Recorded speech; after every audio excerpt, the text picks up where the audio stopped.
গ্রামের এক বড় বটগাছের নিচে বসেছে আজ নতুন চেম্বার। গাছের নিচে মাটির ওপর গম্ভীর মুখে বসে আছে শিয়াল মামা।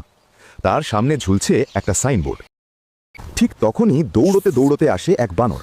পেট চেপে ধরে চিৎকার করছে, ওরে বাবারে, পেটটা এমন করছে মনে হয় ভিতরে ঢোল বাজতেছে। শিয়াল ডাক্তার, আজ আমাকে বাঁচান।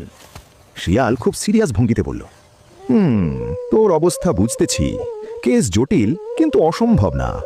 তারপর চোখ শুরু করে জিজ্ঞেস করল, সত্যি করে বলতো বানর ভাই, সকালে কি খাইছস?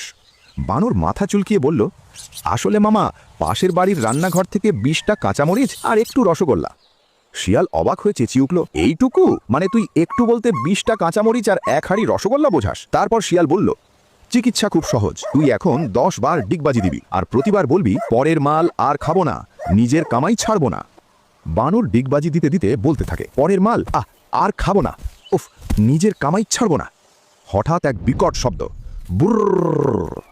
বানর থমকে দাঁড়িয়ে অবাক হয়ে বলে, আরে মামা, পেটটা তো একদম হালকা লাগতেছে, কিন্তু ডাক্তার সাহেব ওষুধ তো দিলেন না? শিয়াল হেসে বলল, ওষুধ লাগেনি রে ভাগ্নে, তুই ভুল করেছিলি চুরি করে খেয়ে, আর ঠিক করলি ঘাম ঝরিয়ে ব্যায়াম করে। এইটাই আসল চিকিৎসা। লোভ আর পরের জিনিসের প্রতি লালসা দুটোই শরীর আর জীবনের জন্য ক্ষতিকর। নিজের পরিশ্রমে উপার্জিত খাবারই দেয় প্রকৃত শান্তি, সম্মান আর সুস্থতা।